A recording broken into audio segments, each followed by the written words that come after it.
Assalamualaikum warahmatullahi wabarakatuh. Saya Yevi Audia dengan NIM 200520083. Ujian tengah semester Ilmu Politik Universitas Negeri Padang.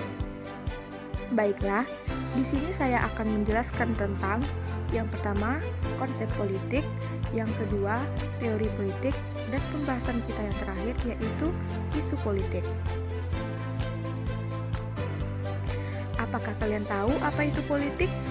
Nah, betul. Politik adalah segala sesuatu tentang proses perumusan dan pelaksanaan kebijakan publik. Konsep-konsep pokok dari politik ada 5. Yang pertama, negara, kedua, kekuasaan, ketiga, pengambilan keputusan, keempat, kebijaksanaan umum, dan yang kelima, pembagian atau alokasi. Baiklah, yang pertama negara.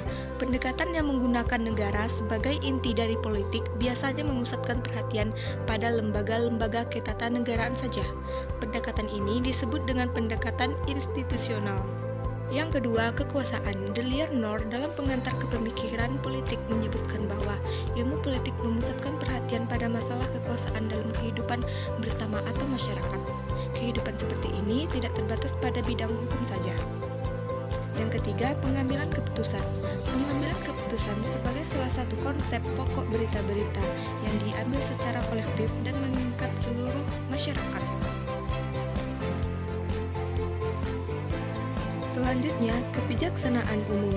Kebijaksanaan cerdas suatu kumpulan yang diambil oleh seorang pelaku atau kelompok politik yang melaksanakannya dalam memilih tujuan dan acara untuk mencapai tujuan-tujuan itu. Poin yang terakhir, pembagian atau alokasi. Yang dimaksud dengan pembagian atau alokasi ialah pembagian dan penjatahan dari nilai masyarakat. Masalahnya, diatur pembagiannya kerap kali tidak merata hingga dapat menimbulkan konflik. Materi berikutnya adalah teori politik. Apakah kalian tahu apa saja teori politik? Nah, mari kita simak pembahasan selanjutnya. Teori politik yang pertama yaitu menurut Miriam Budiardjo.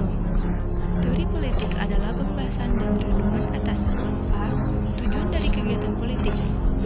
Cara-cara mencapai tujuan itu, c. Kemungkinan-kemungkinan dan kebutuhan-kebutuhan yang ditimbulkan oleh situasi politik tertentu, dan yang d. Kewajiban-kewajiban yang diakibatkan oleh tujuan politik itu. Selanjutnya, menurut Thomas P. Jenkins.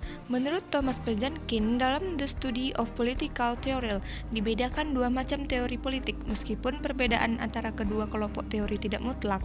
Yang pertama, teori-teori yang mempunyai dasar moral dan yang menentukan norma politik.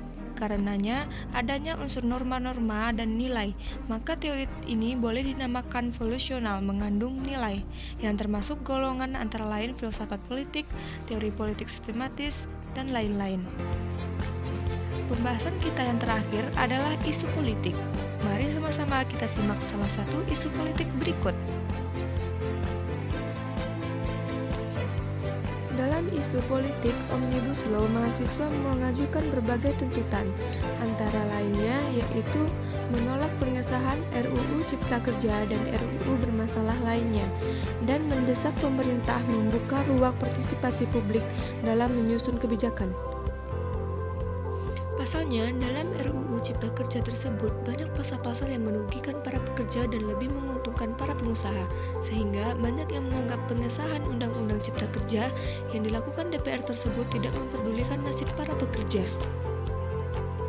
Itulah pembahasan yang dapat saya sampaikan, kurang lebihnya saya mohon maaf. Wassalamualaikum warahmatullahi wabarakatuh.